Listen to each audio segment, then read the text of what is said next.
Welcome to Same Spit, Different Face TV. Well, my opinions is facts, and if you don't like my opinions, you can start your own podcast.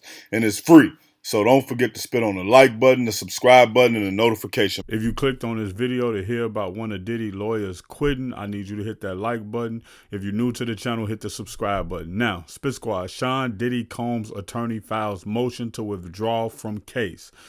Anthony RICCO, one of the lawyers representing Sean Diddy Combs in the federal case, has entered a bid to withdraw as imprisoned mogul counsel, according to a motion filed on Friday morning. In the motion, RICCO is vague about the reason why he wants to withdraw from representing Combs, whose trial is set to begin in May. Although I have provided Sean Combs with the high level of legal representation expected by the court, under no circumstances can I continue to effectively serve as counsel for Sean Combs, he wrote. He also noted that there are sufficient reasons protected by attorney-client privileges for him to be treated in this application to withdraw. RICCO's motion must be approved by the judge, and the attorney states that no delay in jury selection or the trial itself will transpire. The motion notes that he informed the government of his intention to withdraw and that the government took no position on this motion. RICCO was initially hired in September 2024 and is one of several lawyers representing Combs in this federal case. Mark and Teddy George will continue on as counsel. Representatives for Combs, as well as RICCO, did not immediately respond to Variety's response for comments.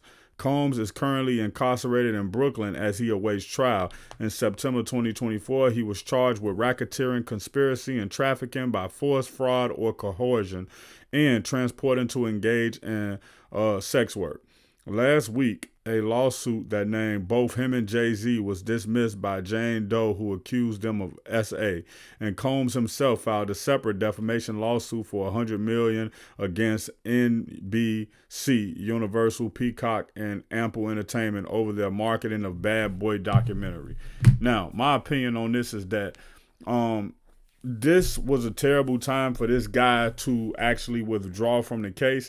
And honestly, if I'm Diddy, I just pay this guy just to sit back. So let's just say if the guy's getting $5,000 an hour to do work, I put him on some type of retainer and just don't call him to do anything. I may say, okay, I'll cut your payment in half.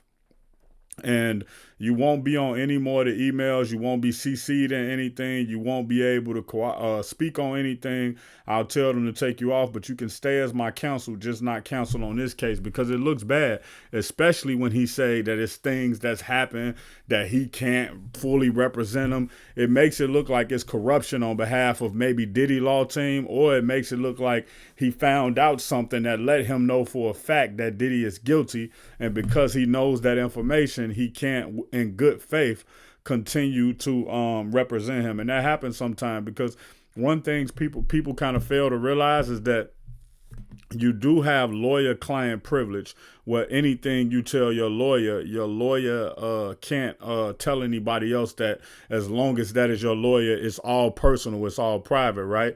But the issue with the situation comes is that a lawyer is an officer of the court first and before anything, right?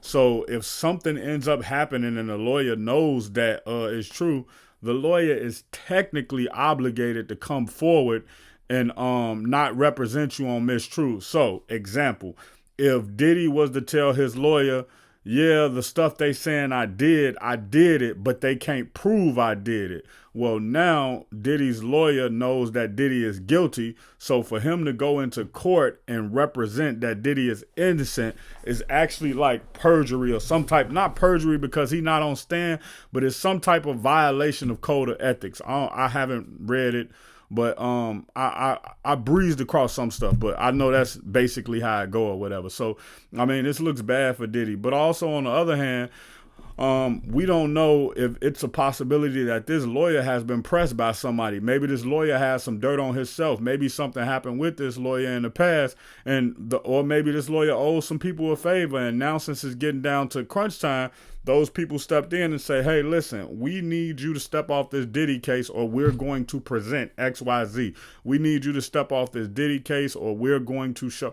I mean, it's all type of stuff that can happen. So we can't initially look at it as something bad, but I think we have to. And if I'm Diddy lawyers, I have to come out and say something, because this story is only going to be important for like 2 days. And after that, nobody's going to check to see the reason why. After that, nobody's going to care. The only thing people going to think after 2 days is Diddy lawyer quit. He must be guilty. So, I don't know, man. This is just a crazy situation. We saw the video with him and Cassie, and the crazy thing about the video with him and Cassie is that that's not even what he's arrested for.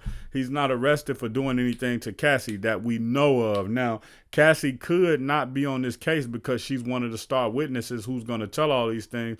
And also, when you think about the way they raided Diddy's house and they found all this stuff and they knew where to go, well, Diddy have houses all around the U.S. and he probably has some houses out the country, some property out the country. So how would they know to go to these houses specifically? How would they know, oh, I'm going to hit the Miami mansion or I'm going to hit the LA mansion. We're going to hit them at the same time. And we know, go in there and we know what we're looking for and we know what we're going to find. So when you look at something like that, that's even crazier. But a lot of people think that it's Cassie who told this stuff, but actually when I think about it, I think this is the guy who actually got arrested at the airport who had the drugs on him, who they say Diddy be using as a drug mule. Why do I say this? Because Cassie haven't been around Diddy in years. She got 2 kids. She on her 3rd one. So it's been years since she been around Diddy. Now, she would know what he was doing in the past, and maybe some of that stuff is the same, but she don't know. And then the second thing I would say is, Diddy has been in this situation. I think all of this took like a month between when everything started and between when he got arrested. If I'm Diddy, one, I'm telling my sons to stay out the media, don't get in no trouble. They want me, they gonna start attacking you. Lay back, whatever you doing, whatever you got going on, clean up your image, clean up your house right now. But the second thing Diddy should have did was he should have took all that baby oil and disposed of it. Any videos or camera equipment he had, he should have got rid of it.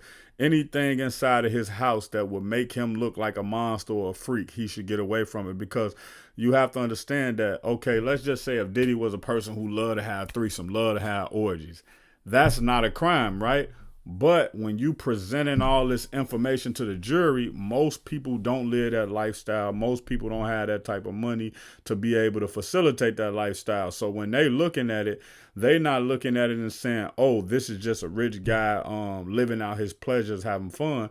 They looking at it and saying, this guy is a monster. This guy is a creep. They saying this guy has money. This guy has power. He has influence over people. Oh, I feel bad for the people who was around him because he used his money to manipulate. They already coming into this case with these preconceived notions. And one thing I can give as an example of it, when O.J. Simpson was on trial, and he was on trial for the things that happened with Nicole, I can't even remember her last name, but Nicole Simpson, duh.